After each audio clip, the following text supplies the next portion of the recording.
पहले गुरुकुल हुआ करते थे, तब कोई बेरोजगार नहीं था। अब हर जगह कॉलेज, स्कूल, डिग्री, कोर्सेज सब हैं, फिर भी बेरोजगारी की समस्या है। हमारी जो शिक्षा पद्धति में बहुत बड़ी कमी है। क्या भारत फिर सोने की चिड़िया बनने की ओर अग्रसर है? हमें जर्मन टाइम फॉलो करनी पड़ेगी। आजकल का यूथ सोशल मीडिया में टिकटॉक रील या तो देखता रहता है या बनाता रहता है, और शॉर्ट टर्म डोपामिन के चक्कर में लॉन्ग टर्म विजन या उस पर फोकस नहीं कर पा रहा। अति करोगे तो सुखी नहीं रहोगे, ये लिख के हर एक के घर में रखना चाहिए। गुरुजी, राम मंदिर कॉन्फ्लिक्ट में आप इन्वॉल्व थे। कुरान में तो लिखा गया है कि जो अल्लाह की वो अल्लाह का ही रहेगा। आतंकवाद का एक कारण ना बने तो हमने कहा कि आपको 5-6 दुगुना दे रहे हैं। कभी टीम को जॉब से निकालना पड़ता है स्थिति में, क्या इनसे बुरे कर्म अर्जित होते हैं? दिल से नहीं बिजनेस चलेगा, दिमाग से चलना चाहिए। जो व्यक्ति मैं सक्सेस हो गया समझता है, मैं उसको बेवकूफ समझता हूँ। सक्सेस 2 कौड़ी की होती है। Today we have with us Rahul Malodia, an Indian YouTuber with over 10 million subscribers across social media. His mission is to bring revolution in business and leadership space and empower youth to help them develop their skills. He is recording a podcast on leadership with Gurudev today. Sure. जय गुरुदेव। जय गुरुदेव। गुरुदेव, आपको देख के अभी मैं गुज़बम महसूस कर पा रहा हूँ, जैसे इतनी पास बैठा हूँ आपसे। पहली बार मैं 2008 में आर्ट ऑफ लिविंग से जुड़ा था, और जब मेरी स्टूडेंट लाइफ थी, मैं सीए करने जयपुर से मुंबई गया था, और मैं अकेला महसूस कर रहा था कि यार कैसे इतने बड़े शहर में। तो वहाँ पे मुझे किसी ने आर्ट ऑफ लिविंग सजेस्ट किया, और वो सीए की जर्नी में मैंने उस समय आर्ट ऑफ लिविंग ज्वाइन किया था 16 साल पहले। उसके बाद से मैं 3 DSN, 3 एडवांस, सहज समाधि और 5 साल एक्टिव वॉलंटियरशिप आपकी कर चुका हूँ। और आपको देख के वही गाना याद आ रहा है कि आपका मुझसे है पहले का नाता कोई, यूं ही नहीं दिल लुभाता कोई। और ये सीए का जर्नी आपके साथ चालू हुई थी, और आज मैं इंडिया का मोस्ट फॉलोड चार्टर्ड अकाउंटेंट हूँ। मेरे इंटरनेट पे 1.25 करोड़ फॉलोअर्स हैं, और इसका एक ही कारण है कि मैं आपका फॉलोअर हूँ, तभी ये सब कुछ संभव है। तो जो भी प्रोफेशनल पर्सनल अचीवमेंट है सर, आपकी कृपा से, आपकी ग्रेस से है, और आज मुझे मौका मिला है, तो सर पहले आप ही के आशीर्वाद से मैं इसको चालू करना चाहता हूँ। गुरुजी, राम मंदिर कॉन्फ्लिक्ट में आप इन्वॉल्व थे, कोई ऐसी घटना जो उस दौरान हुई थी, जो भी, और उस दौरान जो आप हमें बताना चाहें कि उस कॉन्फ्लिक्ट में ऐसी क्या हुई थी और क्या किया उसमें आप, जिससे हम और ज्ञानवर्धन हो सके? ओह, बहुत बड़ी बातें हुई। हाँ, और ऐसी ऐसी बातें हुई, आप सुनोगे तो आप इतने पेट पकड़ के हंसोगे। इतनी घोर संघर्ष में भी इतना हास्य था। ये एक अनूठी घटना थी, बहुत अनूठा घटना था। राम मंदिर के ये जो सिलसिला, तो सुप्रीम कोर्ट के मीडिएशन तो 8 महीने चला। वैसा देखा जाएगा तो मुसलमान ने कभी 5 एकड़ नहीं मांगे, उन्होंने मांगा ही नहीं कुछ। उनकी समस्या थी हम दे कैसे, हमारी कुरान में तो लिखा गया है कि जो अल्लाह की है वो अल्लाह का ही रहेगा। वो किसी को, कोई किसी के पास उसका अधिकार ही नहीं है किसी को देने के लिए, वो कुछ लेने के लिए। एक बार मस्जिद बने, वो मस्जिद ही रहेगी, हम दे नहीं सकते। ये उनकी धारणा थी।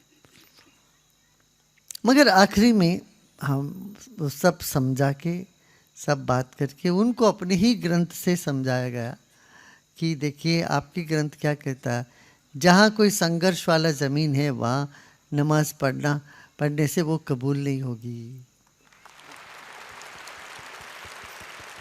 अब ये संघर्ष वाला ज़मीन तो होती थी, यहाँ की नमाज जब कबूल नहीं होगी, यहाँ लेके क्या करोगे? बोले हाँ ये बात तो सही है। फिर उन्होंने कहा ठीक है, अभी क्या करें? तो अब हम ही ने उनको सजेस्ट किया था। हम पहले 2003 में भी हमने इनको हमने अपना सजेशन दिया कि 5 एकड़ हम आपको दूसरी जगह दे देंगे।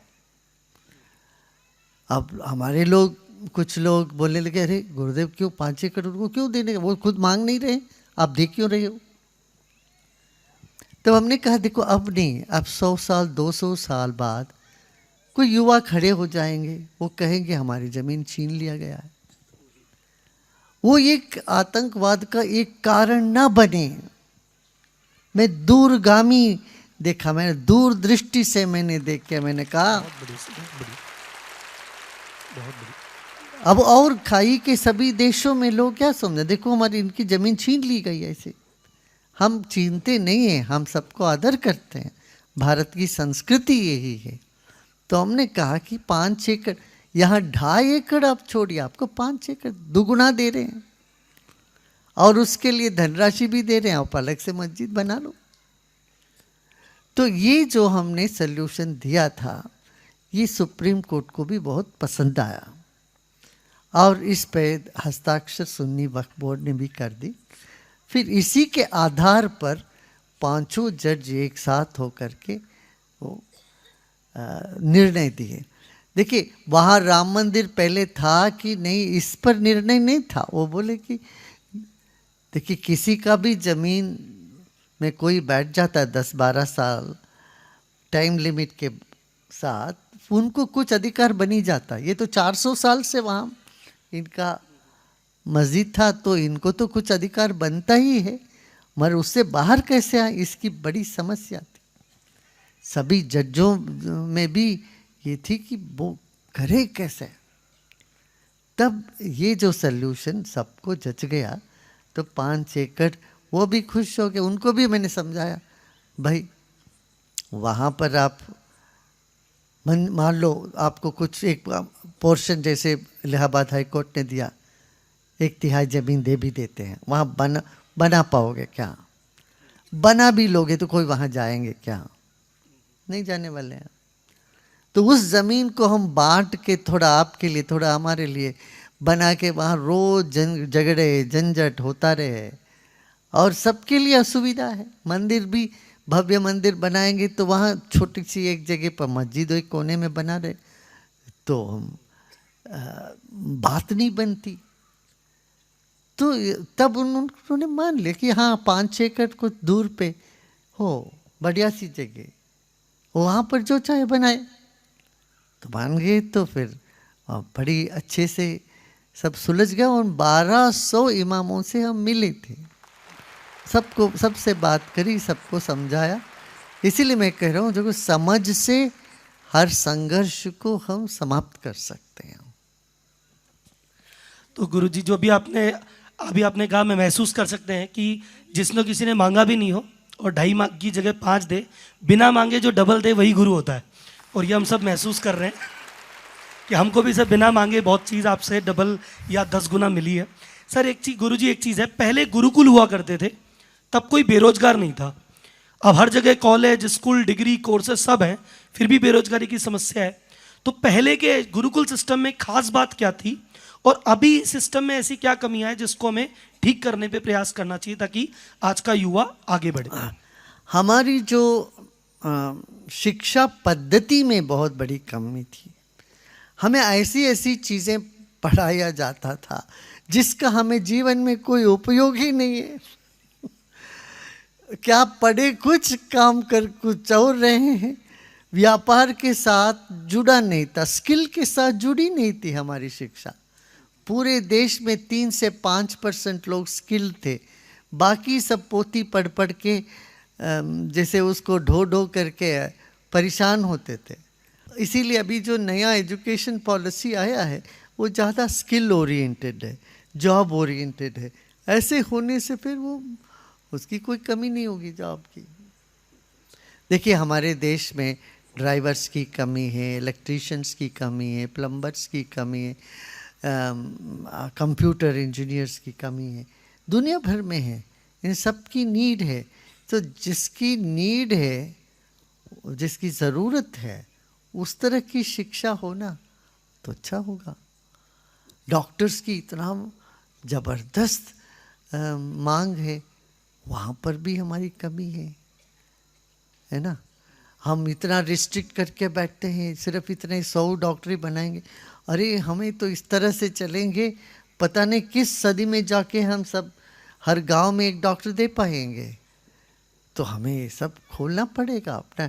ये मुट्ठी पकड़ के जो अंग्रेज़ों के ज़माने में बैठे रहते थे, कंट्रोल कंट्रोल करके ऐसे बैठे रहेंगे तो जीवन की शिक्षा पद्धति की बहुत यही कमियां हैं।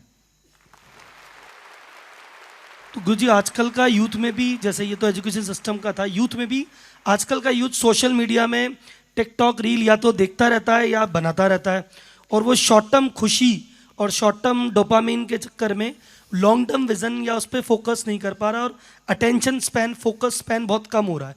तो उनको कैसे अवेयर करें और उनको थोड़ा ये जो धर्म की तरफ या हमारी इस जड़ों की तरफ कैसे वापस लाया जाए? देखिए जीवन में दोनों चाहिए, शॉर्ट टर्म भी चाहिए, लॉन्ग टर्म भी चाहिए। कुछ लोग शॉर्ट टर्म चीज़ों को एकदम दरकिनारे कर देते, वो भी ठीक नहीं है। भाई आपको भूख लगी तो अभी कुछ खाना चाहिए ना। हाँ, पेड़ लगाने का काम तो करना चाहिए, आम का पेड़ लगाओ और सब्र करो, नहीं तो अब करोगे आम का पेड़ लगा के फिर आम जब पकेगा तब खाएंगे, तब तक भूखे रहेंगे तो मर ही जाओगे। तो सिर्फ लॉन्ग टर्म गोल से नहीं चलेगा, और सिर्फ शॉर्ट टर्म गोल ही देखता रहे वो भी नहीं चलेगा। जीवन में दोनों चाहिए। सोशल मीडिया की अपनी स्थान है, उसका अपना स्थान है, वो बरकरार बनाए रखे, मगर किसी चीज़ में अति न जाए। इसलिए कहा ना, अति सर्वत्र वर्जित, ये लिख के हर एक के घर में रखना चाहिए। अति सर्वत्र वर्जित, सब जगह अति छोड़ दो, तब जीवन संतुलन में आ जाएगा, तब सुखी रहोगे। अति करोगे तो सुखी नहीं रहोगे। और अध्यात्म की तरफ कैसे जाएं? देखो आजकल युवा बहुत आ रहे हैं, आजकल ये फैशन भी हो गया, ये बहुत अच्छी बात है। अब हजारों लाखों युवा ध्यान योग इसमें रुचि ले रहे हैं, पहले जैसे नहीं। पहले तो ये सब समझते थे वेदांत माने जिनका दांत नहीं है वही वेदांत देखे, वेदांत वेदांतियों के लिए समझते थे।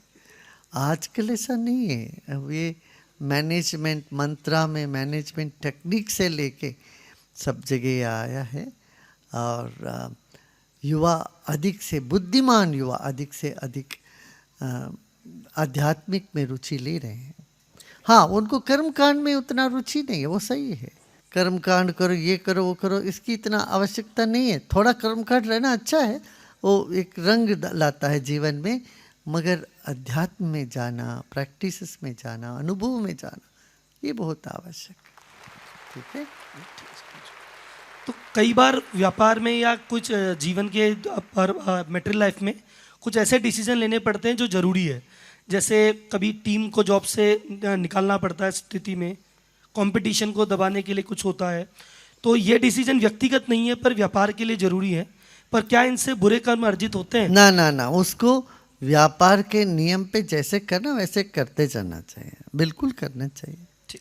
हाँ, उसमें बिना किसी गिल्ट के, बिना किसी अपराधी भाव से आप लोग करो।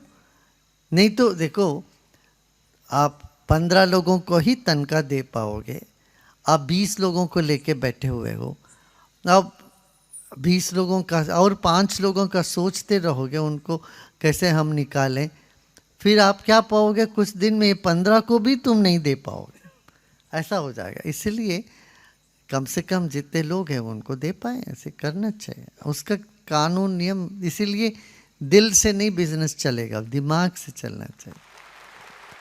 सर, जैसे मुर्गी अंडे की कहानी है गुरुजी, कौन पहले आया? एक कंफ्यूजन और है खुश और सक्सेस का। कई लोग कहते हैं कि भी सक्सेस हो जाएंगे तब खुशी मिल जाएगी, और कुछ लोग कहते हैं नहीं, पहले खुश होगे तभी सक्सेस मिल जाएगी।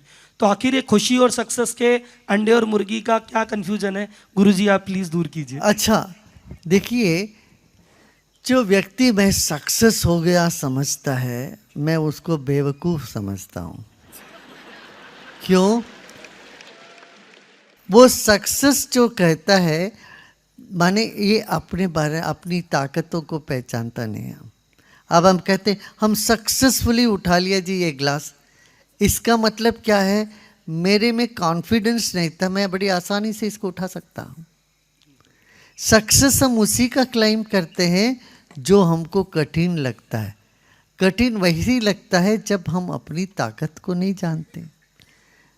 जब हम जानते हैं हमारी तो अनंत शक्ति है हमारे भीतर तो बहुत बड़ी ताकत है, ईश्वर की शक्ति हमारे भीतर है, इस बात को जानने वाला कोई भी किसी भी छोटी मोटी चीज़ों को करके इसका सक्सेस मिल गया नहीं समझता। सक्सेस कुछ भी नहीं है, सक्सेस 2 कौड़ी की होती है, तब खुशी जीवन में भरपूर होता है। सक्सेस के पीछे जो जाता है उसके पीछे दुख आता है। आप अपने में स्थिर होते हो, अपने स्वभाव में टिके रहते हो, किसी के प्रभाव में नहीं रहोगे, आपके जीवन में ना कोई अभाव होगा, ना कोई किसी तरह की जो कमजोरियां होगी। तो गुरु जी ऐसा भी कहते हैं भी सक्सेस और स्ट्रेस है, ये दोनों कोरिलेटेड है, साथ साथ चलेंगे। और जो जितना सक्सेसफुल होगा है, जो जितना ऊंचे पद पे जाएगा, उसका स्ट्रेस बढ़ेगा। जैसे क्लर्क का स्ट्रेस कम है, ऑफिसर का ज़्यादा, सीएम का उससे भी ज़्यादा, पीएम का सबसे ज़्यादा। तो आदमी चाहता है सक्सेस तो मिल जाए पर स्ट्रेस ना मिले। तो ये चीज़ें क्या संभव है? क्या बिना स्ट्रेस संभव हो सकता है? एक तो निदर्शन आपके सामने ही है। हाँ, 2 बातें बहुत आसानी है। एक तो कुछ भी ना करो, कोई स्ट्रेस ना हो, बहुत आसान है। दूसरा, बहुत काम करो और बहुत स्ट्रेस लेके बैठ जाओ, वो भी आसान है। मगर जिस बात को हम कठिन समझते हैं वो क्या है, जो आपने बताया अभी, स्ट्रेस भी ना हो और प्रगति भी करें, जिम्मेदारी भी उठाएं। उसी के लिए अध्यात्म के पथ पर चलना आवश्यक है।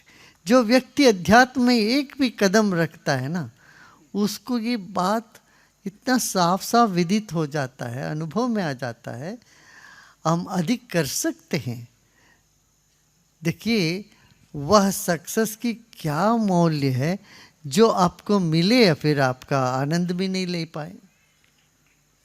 माने बिस्तर अच्छा है मन नींद ना आवे, भोजन पड़ा है मगर भूख ना लगे, पेट की बीमारी हो जाए, इस तरह से कई जगह जाने का मन करे मगर थकान हो जाए, शरीर में कुछ देखने का मन ना करे। तो सक्सेस का भी अनुभव को, अपना जो भी प्राप्ति है उसका भी अनुभोक्त करना, अनुभोक्ता को मजबूत होना चाहिए ना। तो इसीलिए ये सब बहुत आवश्यक है, जीवन को एक समता में ले जाना, बैलेंस्ड वे में ले जाना। तो गुरुजी, जैसे अभी आपने जो बैलेंस की बात करी, मैं उसी पे भी मैं आप ही की एक्चुअली 2 दिन से आप ही की सुबह शाम रिसर्च कर रहा हूँ आपके और आर्ट ऑफ लिविंग के बारे में ही। तो एक चीज़ है कि जैसे आज के समय में हर व्यक्ति एक बात कहता है, या सब मेरे से एग्री करेंगे, टाइम नहीं है। एक बार 3-4 काम आ जाते हैं तो टेंशन हो जाती है, इतने काम आ गए कैसे करेंगे। अब आपका शेड्यूल मैं देख रहा हूँ, दिन में 10 से 15 मीटिंग आप मिनिमम करते हैं, दुनिया भर सभी कार्यक्रम अटेंड कर रहे हैं, सैकड़ों लोगों से मिल रहे हैं, वर्ल्ड रिकॉर्ड के इवेंट कर रहे हैं, वो भी बहुत सारे पूरी दुनिया में। अभी मेरी आपकी रिसर्च में पता चला सर, आपका एक कमरा भरा हुआ है पूरा पासपोर्ट से, इतना आपने ट्रेवल किया है। ये सारे काम परफेक्शन से हो रहे हैं। भाई आप तो सीए हो मगर आपकी गणना थोड़ी सी गड़बड़ा रही है। पहली तो गणना आपने किया 40 साल, ये 42 साल हो चुका है। दूसरी गणना में आपको सीए हो ना, मैं उसको करेक्ट करता हूँ, आपने कहा 25,000 टीचर, 25 नहीं 35,000 टीचर है। अच्छा, 180 देश में काम हो रहा है, ये सब सही है। अच्छा, और आप अभी बता रहे हो ना, कितने अपॉइंटमेंट बताया आपने? 10 से 15। 10 नहीं, अभी शाम को ही मेरा 28 अपॉइंटमेंट थे। आज शाम को, सुबह कोई 50 हो चुका है ऑलरेडी। तो इस तरह से हमारा तो मेरा सवाल यही है कि ये सभी काम हो रहे हैं, परफेक्शन से हो रहे हैं, फिर भी चेहरे पे स्माइल है, और हम सब यहाँ जो बैठे हैं 4-5 काम आते ही हमको टाइम फेस हो जाती है। तो गुरुजी हमको प्लीज गाइड करो कि कैसे हम करें उस चीज को। अपना ये पूरा जो कथा है जो हम बोल रहे हैं वो यही है कि कैसे हम कोई ऐसी कोई उपदेश नहीं देते, जीवन को प्रैक्टिकल रूप में क्या आप कर सकते हो, किससे आपको लाभ होगा, यही बात तो मैं करता रहता हूँ। देखिए, शिक्षक का, गुरु का काम ये है, कभी ये नहीं बताएंगे तुम्हें जो काम तुमको वो काम नहीं देंगे जो तुम कर नहीं सकते हो। एक सही टीचर स्कूल के बच्चों को ऐसा होमवर्क नहीं देंगे जो पीएचडी वाले सॉल्व नहीं कर सकते। स्कूल के बच्चों के लिए जिस क्लास के लिए जो होमवर्क दे सकते हैं वही तो देंगे। ऐसे ही हम वही काम देते हैं लोगों को, वही सुझाव देते हैं जो आप आसानी से कर सकते हो, और ये सब करते जाओ कदम पर कदम, फिर आप कदम पर कदम चल करके वो मंजिल पहुंच जाओगे तो बड़े आसानी से। गुरुजी एक और सवाल जो मैं पूछना चाहूँगा कि जैसे भी आपने बताया 35,000 टीचरों में, हमेशा मैं ये बोलूँगा कि 40 से भी ज़्यादा वर्षों में, क्योंकि पता नहीं अभी मैं 2 दिन बाद हो सकता है सर टीचर 36,000, क्योंकि आपके प्रोग्राम इतने ज़्यादा चल रहे हैं कि वो जैसे सेंसेक्स हर पल भाव बढ़ता रहता है, अपना ऑर्गेनाइजेशन अपना परिवार बढ़ता ही रहता है। तो 35,000 से ज़्यादा अपने वॉलेंटियर्स हैं, टीचर्स हैं, और लाखों वॉलेंटियर्स हैं। ये मोस्टली बिना पैसे के समाज और देश की सेवा में बहुत मन से काम कर रहे हैं। मैं भी आश्रम में 2-3 दिन से हूँ। जिस कदर से ये सेवा करते हैं सभी वॉलेंटियर्स, हम बिजनेस में देखते हैं या किसी और ऑर्गेनाइजेशन में देखते हैं, गवर्नमेंट में देखते हैं, जहाँ पे पैसे लेके भी जो एम्प्लॉय काम से जी चुरा रहा है, उसको पैसा मिल रहा है तो भी वो जैसे तैसे जी चुराता है, कम मन के काम करता है। और यहाँ पे देश समाज के लिए बिना किसी प्रलोभन के भी इतना मन से काम करते हैं। तो वो जो लीडरशिप टेक्निक है कि कैसे ये लोग मोटिवेट रहते हैं, वो हमें सिखाइए, बताइए, ताकि हम आगे जाके हमारे भी जो हमारे साथ काम कर रहे हैं उनको हमारे मिशन में जोड़ सकें। हाँ देखो, बिजनेस दिमाग से चलता है, सेवा दिल से चलती है। अब दिल से बिजनेस करने जाओगे तो डूबने की नौबत आ जाएगी। ऐसे दिमाग से सेवा के कोई चल पड़े तो वो भी नहीं ठीक होगा। सो सेवा की जगह सेवा होनी चाहिए, बिजनेस की जगह बिजनेस होनी चाहिए। मगर समाज में दोनों आवश्यक है, सिर्फ बिजनेस ही करते रहो ये भी नहीं चलेगा, और कोई व्यक्ति सेवा ही करते रहे उनका भी जीविका चलनी पड़ती है। इसलिए वो उसका भी संतुलन लेके चलना पड़ेगा। जीवन में दोनों आवश्यक है। गुरुजी आजकल हर जगह कॉन्फ्लिक्ट ही कॉन्फ्लिक्ट है, चाहे घरों में भी कॉन्फ्लिक्ट है, ऑफिस में भी, और बड़े लेवल पे देखें देशों में भी। आपने भी कई देशों का कॉन्फ्लिक्ट सॉल्व किया है, और राम मंदिर कॉन्फ्लिक्ट में भी आपकी बहुत ही बड़ी भूमिका रही है। तो ये आखिर कॉन्फ्लिक्ट होते क्यों हैं, और जब हों तो इनको सॉल्व करने के लिए क्या कदम उठाए जाएं, या कैसे इन कॉन्फ्लिक्ट्स को सॉल्व किया जाए? भाई देखो, कॉन्फ्लिक्ट जो है नेचर में है, नेचर में है कि नहीं। आग पानी को सुखा देता है और पानी आग को बुझा देती है, और एक दूसरे के बिना रह भी नहीं सकते। हवा के बिना आग नहीं, और आग हवा को बढ़ा भी देती और हवा आग को बुझा भी देती है। तो इस तरह से एक तत्व को छोड़ के चारों तत्व जिससे प्रपंच बना है, आपस में कॉन्फ्लिक्ट है। सिर्फ आकाश में कोई कॉन्फ्लिक्ट नहीं होता। ऐसे ही जीवन में कॉन्फ्लिक्ट तो होना सहज है, अपने मन में होने लगता है। मान लो कोई कॉन्फ्लिक्ट कुछ भी नहीं है तो हम पैदा कर लेते कुछ ना कुछ, उसके बिना तो हम रह ही नहीं पाते। अपने मन में कुछ ना कुछ झगड़े झंझट अपने शुरू कर लेते। अपना कुछ भी नहीं हो तो पड़ोसियों के साथ कुछ शुरू हो जाता है, या किसी के साथ कुछ नहीं हो तो वो ज़्यादा औरों में संघर्ष शुरू कर देते हैं। संघर्ष जीवन का एक स्वाभाविक घटना है, मगर समझ के साथ इसको देखा जाए तो वो सुलझ जाती है। तो मनुष्य में संघर्ष भी है, समझ भी है, और समझ से संघर्ष को सुलझाओ। आग को पानी से बुझा दो, अब बर्फ पड़ गया तो आग से पिघला दो। इस तरह से हमें बुद्धिमत्ता से काम लेना है, इसीलिए भगवान ने बुद्धि भी दी है। हम क्या करते, बुद्धि को ताला लगा के जो जैसे चल रहा वैसे चलने देते हैं।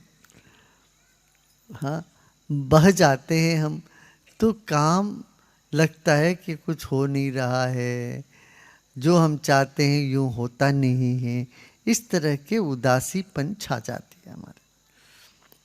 अब उससे बाहर आना हो तो यही सब अपनी समझ को, होश को बढ़ाना चाहिए।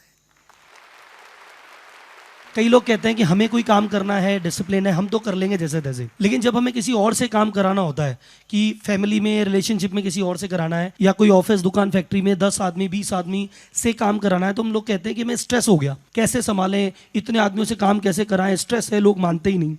तो मैं अभी आपकी रिसर्च कर रहा था सर, आर्ट ऑफ लिविंग की। 40 साल से ऑर्गेनाइजेशन चल रहा है सर।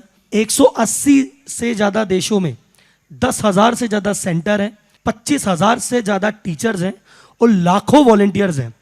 और जब ये लोग 20-25 लोगों की स्ट्रेस लेते हैं, तो मैं आपको देखते हो कहता हूँ सर कि ये जो छोटी छोटी बातों पे स्ट्रेस लेते हैं, इनको आप क्या कहना चाहेंगे? और आपने इतना बड़ा एम्पायर, या मैं कहूँगा इतना बड़ा परिवार कैसे किया, और स्ट्रेस कैसे मैनेज करें, ये गुरुजी इस पे मार्गदर्शन दें।